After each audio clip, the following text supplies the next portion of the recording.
Fala, Jesus, ao nosso coração, Senhor. Em nome de Jesus. Amém. Amém, irmãos. Vamos aplaudir Jesus.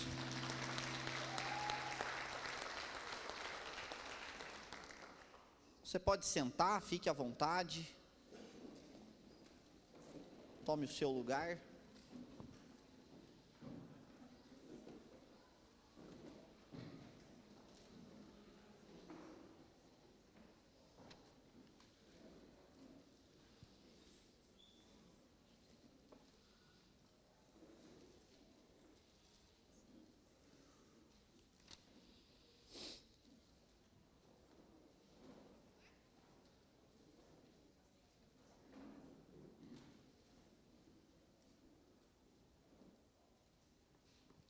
Amém, irmãos?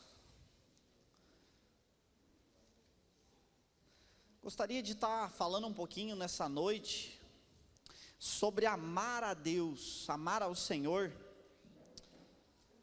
Combinei aí com alguns irmãos aí, que daqui a pouco eu vou fazer uns sinais aqui, eles vão perceber e eles vão se atirar no chão, começar a orar em línguas aí. Se você quiser entrar nessa vibe aí também, se você quiser participar aí. Amém, irmão? Vamos abrir a palavra de Deus no livro de Marcos.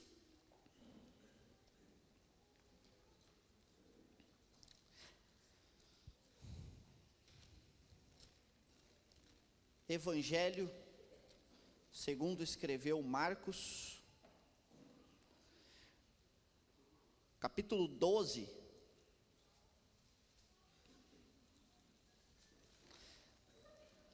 Nós vamos abrir bastante as escrituras, bastante, mais ou menos. Marcos capítulo 12, versículo 30.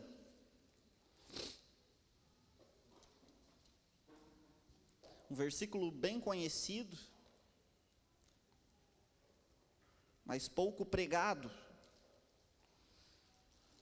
Diz assim: amarás, pois, ao Senhor teu Deus de todo o teu coração, e de toda a tua alma, e de todo o teu entendimento, e de todas as tuas forças. Este é o primeiro mandamento. Até aí. Aqui, nessa passagem, se aproxima de Jesus um escriba. Um escriba, ele era alguém conhecido da palavra, alguém que entendia da palavra. E ele pergunta para Jesus, ele questiona Jesus. Nós vemos isso no versículo 28, no final do versículo 28, ele pergunta qual é o primeiro de todos os mandamentos.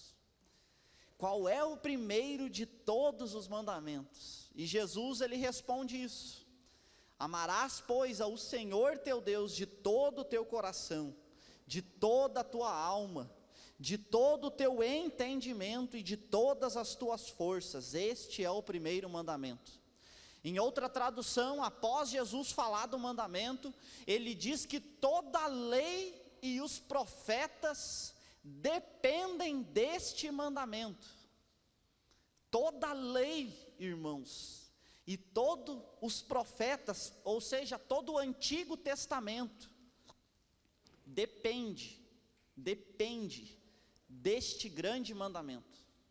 Amarás, pois, ao Senhor teu Deus de todo o teu coração. Por que toda a lei e os profetas dependem deste mandamento? Porque o Senhor quer que a gente faça as coisas para Ele, tendo como base, tendo como fundamento o amor. O Senhor quer que você faça tudo o que você faz, irmão, para Ele, amém? Porque dele, por Ele, para Ele são todas as coisas. Mas precisa ser por amor, precisa ser por amor. E a pergunta que fica é: será que nós amamos ao Senhor? Pergunta aí para a pessoa que está do seu lado: você ama o Senhor? Você ama o Senhor?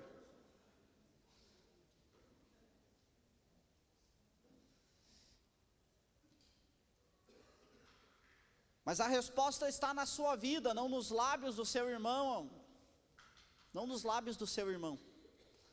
Está na sua vida, nas suas ações, nas suas atitudes. São elas que vão expressar, vão declarar com clareza se você ama o Senhor ou não. Qual é a sua definição de amor?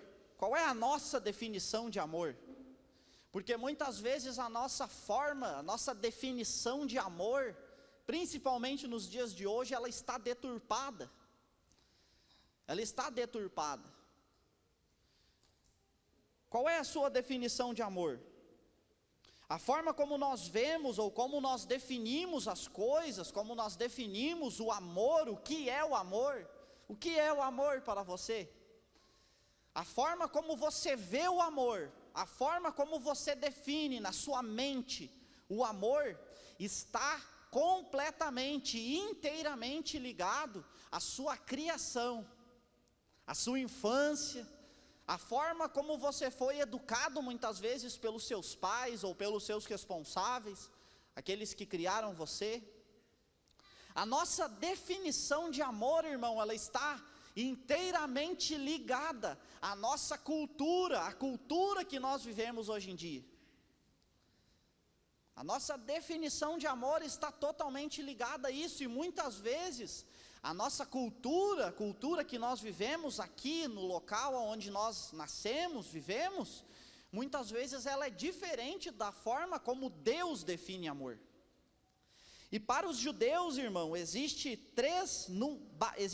basicamente, três definições de amor, três palavras para definir o amor. E eu sei que muitos já ouviram isso, mas mesmo assim eu vou falar, porque existem algumas pessoas que às vezes ainda não ouviram. A primeira delas é o amor eros. Se você está anotando, quiser anotar, amor eros. O amor eros, ele é o amor que define, essa palavra ela define o amor entre um homem e uma mulher. Quando um judeu, ele ia dizer para sua esposa que ele amava ela, ele usava a palavra eros. Nós aqui no português, a gente usa uma palavra só. Se eu for dizer para minha esposa que eu amo ela, eu vou usar a palavra amor. Se eu for dizer para o David que eu amo ele, eu vou usar a mesma palavra que eu usei para minha esposa. Se eu for dizer que eu amo o Senhor, eu vou usar a mesma palavra que eu usei para o David e para minha esposa. Para os judeus, biblicamente, não é assim. Existe mais de uma palavra para definir amor. E a primeira delas então é eros, que define o amor entre um homem e uma mulher. Se você quiser ler depois, no livro de Cantares capítulo 8, versículo 7. Ali Salomão, Cantares é uma carta de Salomão para uma mulher, e ali ele expressa o seu amor por ela. A segunda palavra usada para definir amor é philos, ou filéu.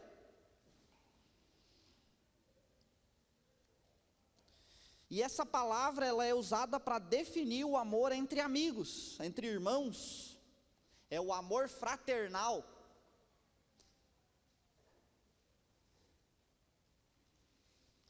Em Romanos 12:10 diz assim: amai-vos cordialmente uns aos outros, com amor fraternal. Se nós formos olhar no original, a palavra amai-vos aqui é filéu, que é o amor fraternal. E por último, mas não menos importante, ou por se dizer o mais importante, o amor ágape.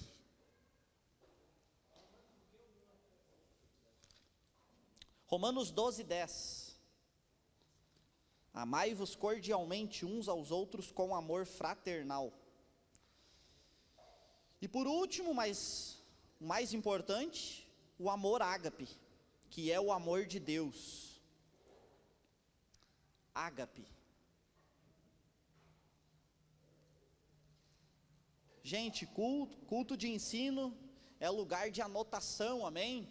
Se você não tem o hábito de anotar, de trazer um papelzinho para anotar, um caderno no culto de ensino, pegue esse hábito. Eu até hoje, eu tenho os primeiros cultos que eu comecei a vir há 6 anos atrás, anotados. E às vezes eu pego e como eu sou ministrado, quando eu começo a ler, então pegue esse hábito. Amém? Então, o amor ágape, que é o amor de Deus, que é o amor incondicional. O que é o amor incondicional? É um amor que não estabelece condições. Deus não estabeleceu nenhuma condição para te amar, irmão.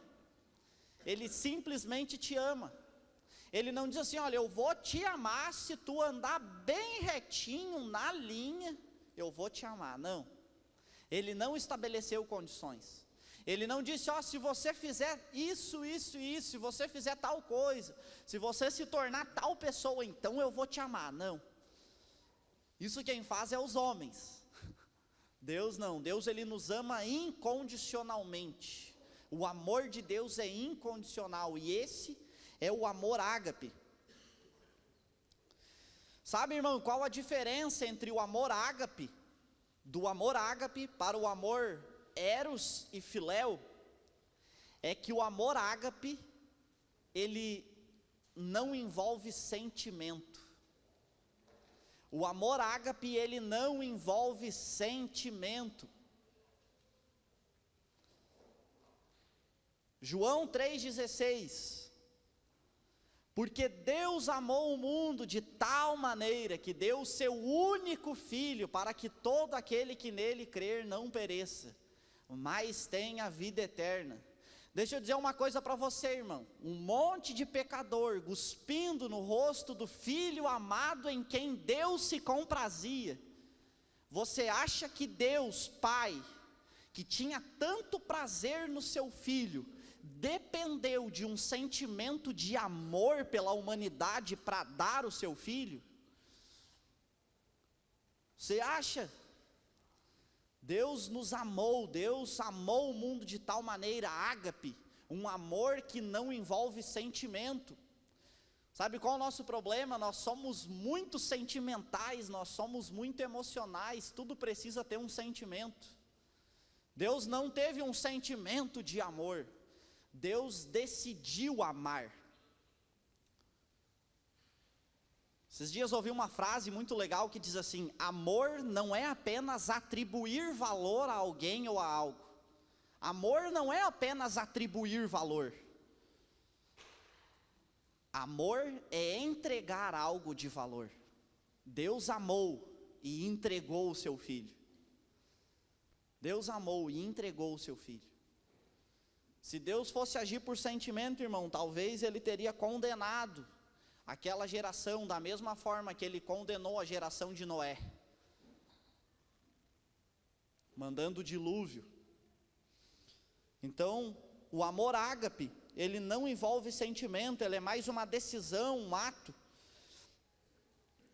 Nós ficamos esperando ter um sentimento para tudo. Eu não senti de Deus ainda. Tem coisa que você não sente, irmão, tem coisa que você precisa fazer.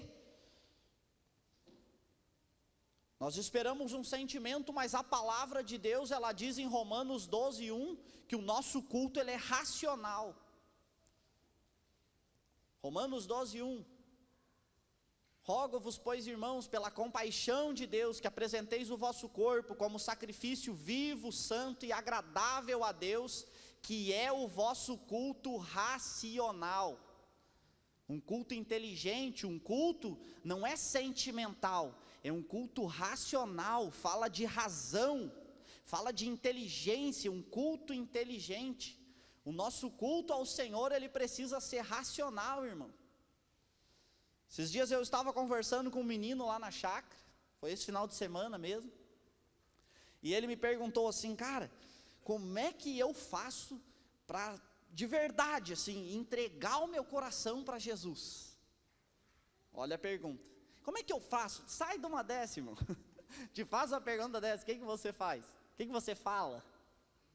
Disse, não, cara, Tu entra assim num espaço mental da sua mente, lá vai ter uma chavezinha, depois que você acessar essa chave, então você vai lá e você vai ter acesso ao seu coração, e daí você pega ele e entrega para o Senhor. Esse cara, é óbvio que eu não tenho a resposta para isso, cara. Eu disse, tá, mas daí eu perguntei para ele, mas por que tu acha que tu ainda não entregou totalmente o teu coração para o Senhor? Eu disse, o que tu está esperando? Daí eu perguntei para ele, continuei questionando, e ele, pois é. Eu disse, cara, tu está esperando o quê? Tu está esperando assim, que agora eu entreguei de verdade o meu coração para o Senhor, e daí quando vir a tentação, tu não vai se sentir tentado. É isso que tu está esperando? Quando vir a vontade de ir embora da chácara, tu não vai ser fácil assim lidar com aquilo. É isso que tu está esperando? Porque daí tu entregou de verdade o teu coração para Jesus. Ele disse, eu acho que é isso, né? Daí eu disse, não, cara, não tem nada a ver. Isso daí é ressurreição, o nome disso. Quando tu ressuscitar, daí tu não vai mais se sentir tentado.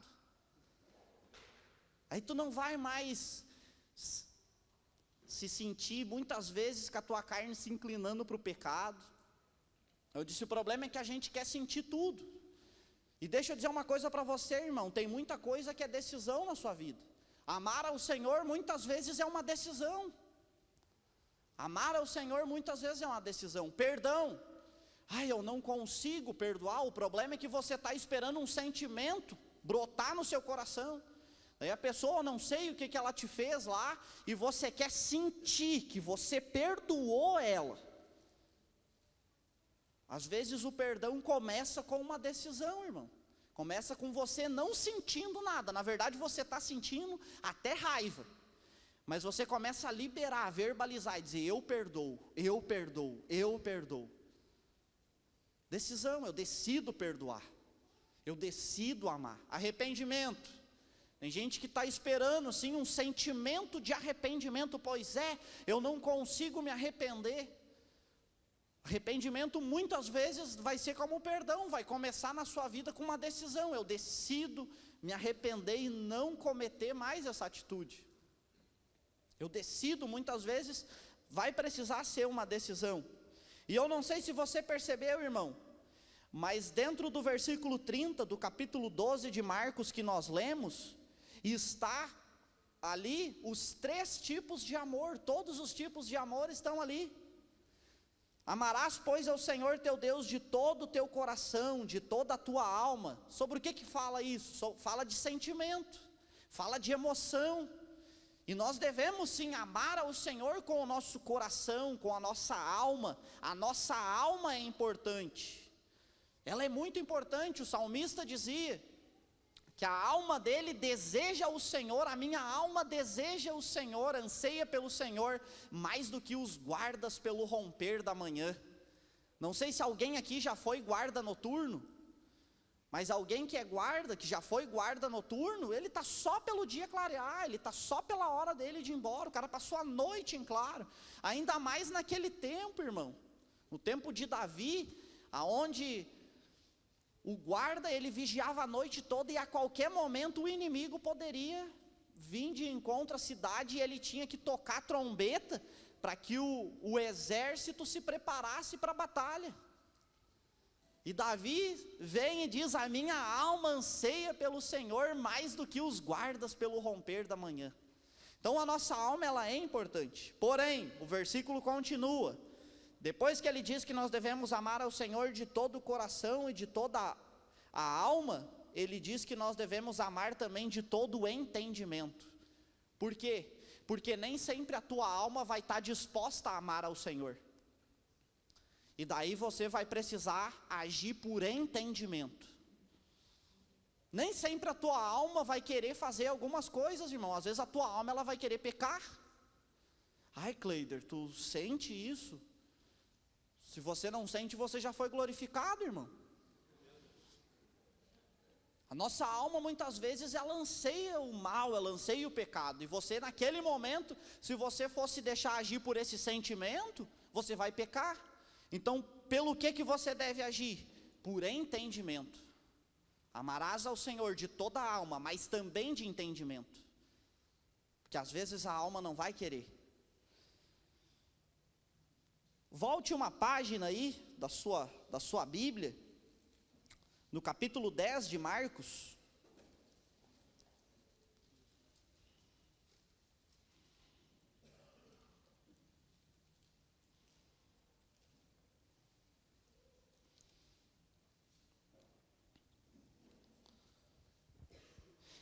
Capítulo 10, versículo 17.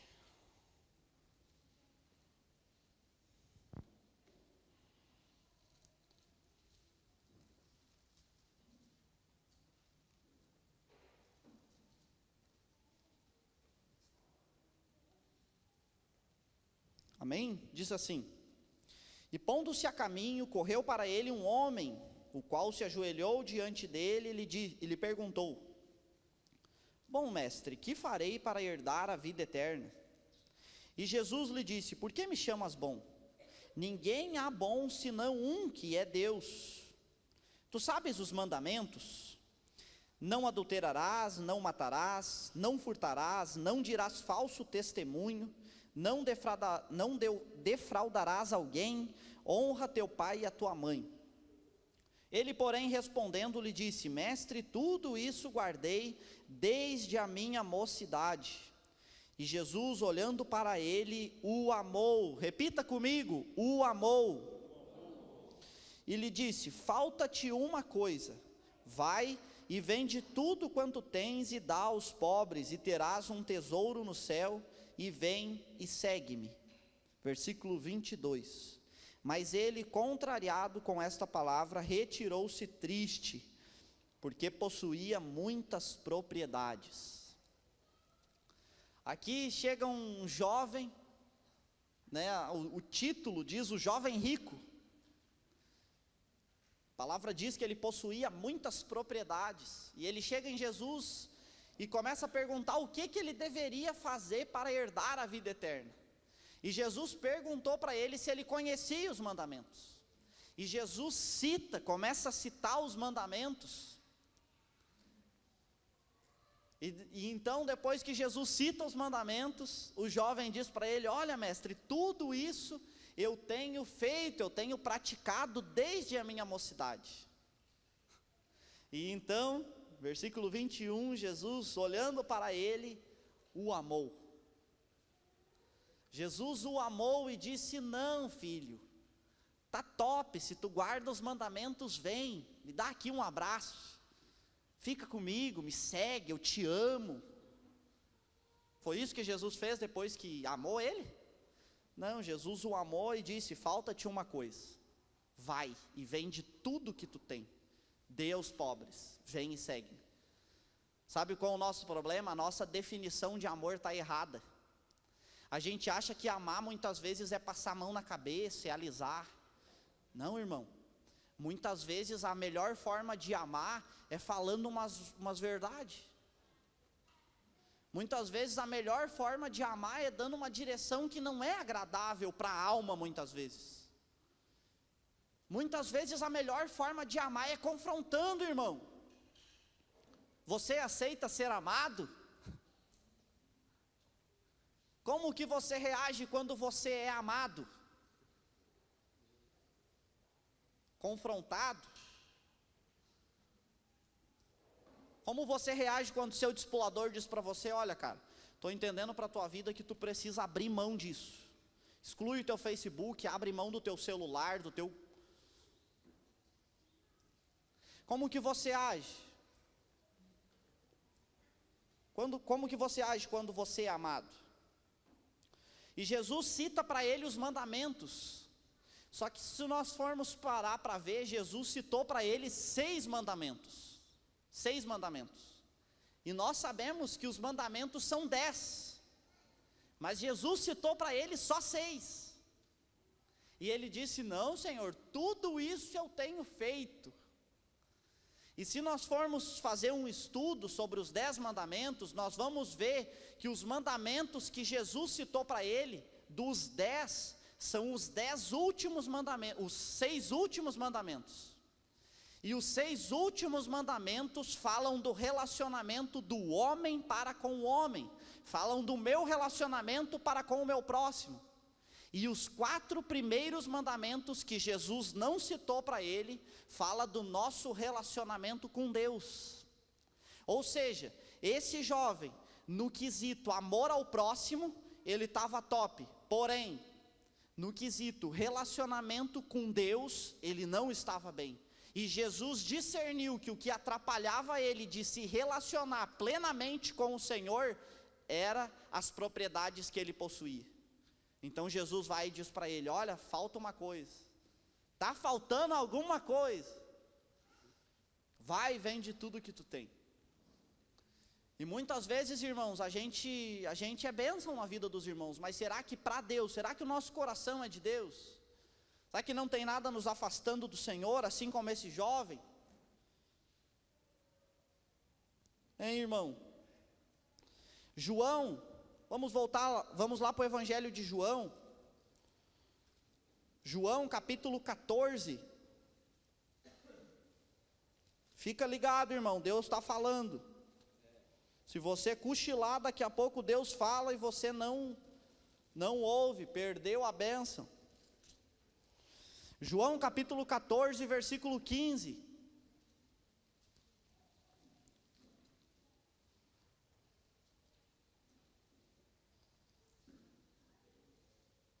João capítulo 14, versículo 15.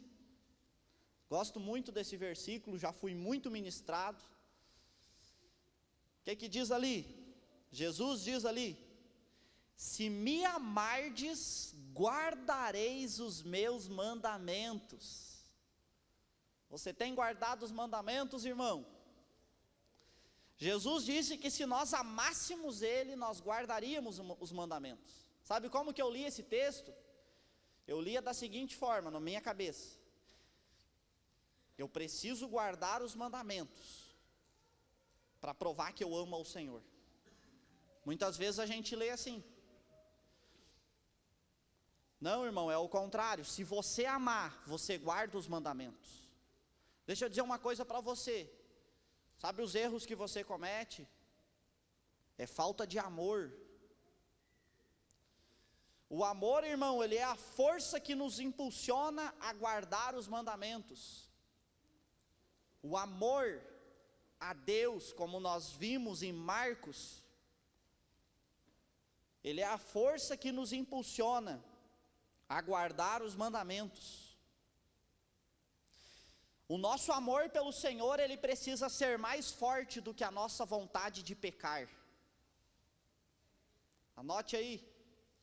O nosso amor pelo Senhor precisa ser maior do que a nossa vontade de pecar. Se o teu amor pelo Senhor for menor do que a tentação que você sofre, ele não será a força que te impulsiona a guardar os mandamentos.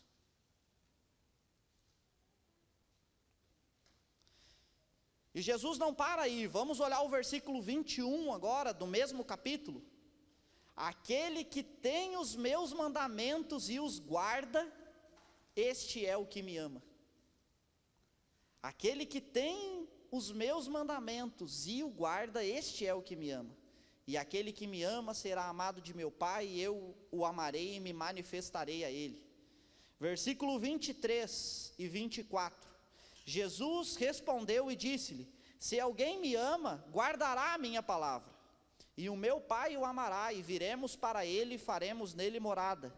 Quem não me ama, não guarda as minhas palavras. Ora, a palavra que ouvistes não é minha, mas do Pai que me enviou. E ali Jesus começa, a partir do versículo 15, a expressar que aqueles que o amam vão fazer a vontade dele. Por que você faz a vontade de Deus? Deixa eu te fazer uma pergunta. Por que você dá o dízimo?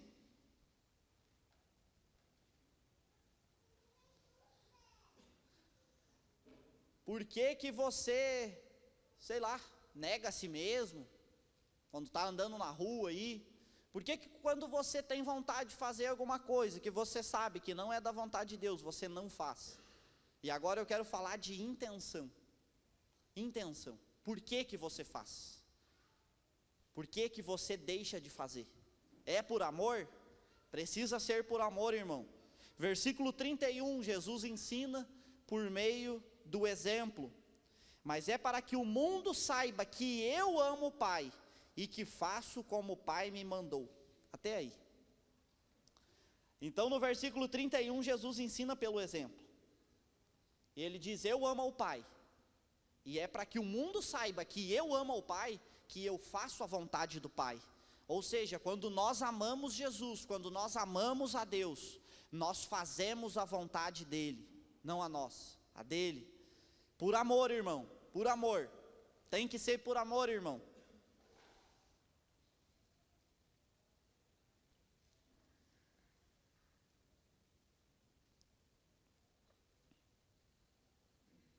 Por que que você discipula? Por que que você vigia para dar um bom testemunho? Por que que você vigia para não murmurar? Você murmura, irmão? Para de murmurar, irmão. Por que que você guarda os mandamentos? É por amor? Se me amardes, guardareis os meus mandamentos.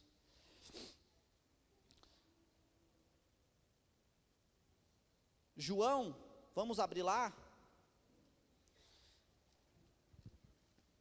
Já estamos no livro de João, né? Capítulo 21, irmão.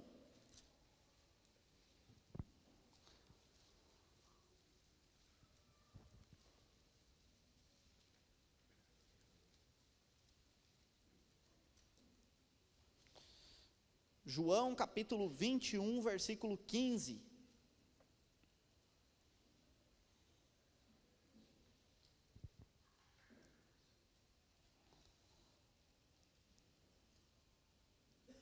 Do 15 ao 17, diz assim: E depois de terem jantado, disse Jesus a Simão Pedro: Simão, filho de Jonas, amas-me? Tu me amas? E ele respondeu: Sim, Senhor, tu sabes que te amo. Disse-lhe: Apacenta os meus cordeiros, ou em algumas traduções, apacenta as minhas ovelhas. Versículo 16, tornou a dizer-lhe segunda vez: Simão, filho de Jonas, tu me amas? Disse-lhe: Sim, Senhor, tu sabes que te amo. Disse-lhe: Apacenta as minhas ovelhas. Versículo 17, disse-lhe terceira vez: Simão, filho de Jonas, tu me amas? Simão entristeceu-lhe por lhe ter dito terceira vez. E disse-lhe: Senhor, tu sabes tudo, tu sabes que eu te amo. Jesus disse-lhe: Apacenta as minhas ovelhas. Note, irmão, que Jesus ele só pediu para apacentar as ovelhas depois que Pedro disse que amava. Talvez se a resposta de Pedro fosse que ele não amava, talvez o Senhor não teria pedido para ele apacentar as ovelhas. Porque precisa ser por amor. Pedro, tu me ama? Sim, Senhor, eu amo, então apacenta as minhas ovelhas. Precisa ser por amor, irmão. Precisa ser por amor. 1 Coríntios, capítulo 13.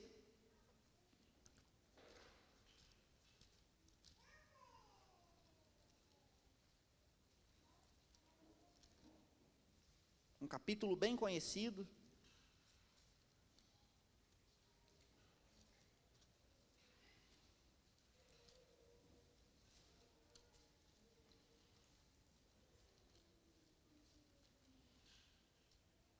Diz assim: ainda que eu falasse a língua dos homens e a dos anjos e não tivesse amor, seria como metal que soa, ou como sino que tine. Ainda que eu tivesse o dom de profecia e conhecesse todos os mistérios e toda a ciência, e ainda que tivesse toda a fé de maneira tal que transportasse os montes, e não tivesse amor, nada seria. E ainda que eu distribuísse toda a minha fortuna para sustento dos pobres, e ainda que entregasse o meu corpo para ser queimado e não tivesse amor, nada disso me aproveitaria. Se nós não tivermos amor, irmão, nós podemos fazer tudo. E a palavra diz que será como um metal que soa, ou como o sino que tine. Sabe o barulho do sino?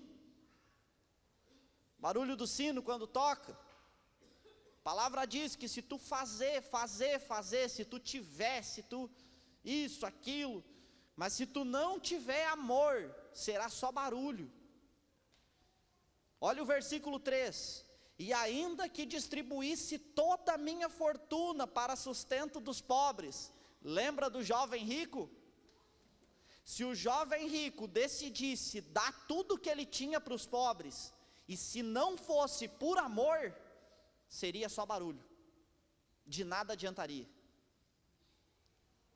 Ainda que eu distribuísse toda a minha fortuna para sustento dos pobres, de nada adiantaria, irmão, se não tiver amor. Precisa ser por amor. E a pergunta que eu te faço é: por que você faz o que você faz? Por que você lidera uma célula? Por que você muitas vezes paga um preço em determinadas coisas? É por amor? E nesse momento, quando eu faço essa pergunta, eu gostaria que não fosse apenas letras soando nos seus ouvidos, mas que você olhasse para dentro de você, que você olhasse para o seu coração, para as suas intenções, e você se perguntasse, analisasse, analisa aí tudo que você faz, tudo que você deixa de fazer. É por amor, irmão? Você ama o Senhor? Precisa ser por amor, irmão. Para a gente encerrar, vamos abrir no livro de Mateus. Mateus capítulo 16.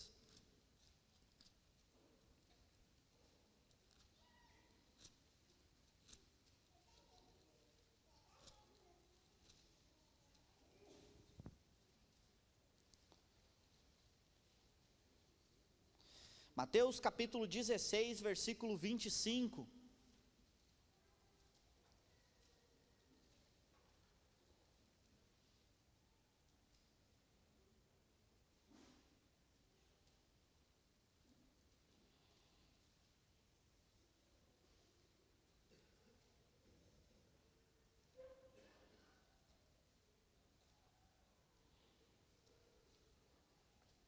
Diz assim: porque aquele que quiser salvar a sua vida, perdê-la-á. E quem perder a sua vida por amor de mim, achá-la-á. Porque aquele que quiser salvar a sua vida, perdê-la-á. Deixa eu fazer uma pergunta. Sempre faço essa pergunta. Quem aqui quer salvar a sua vida? Ergue a mão aí. Quantos querem salvar? Quantos querem ir para o céu aí? Quantos querem ser salvos? Ergue a mão, irmão. Porque aquele que quiser salvar a sua vida, perdê-la-á. Sabe o que eu pensava desse versículo? Eu pensava assim, cara, eu quero ser salvo, eu quero ganhar a vida. Então, para mim ganhar, eu vou perder. Não, não é isso. A palavra está dizendo que se tu quiser ganhar, tu já perdeu. E aquele que quiser salvar a si, perdeu.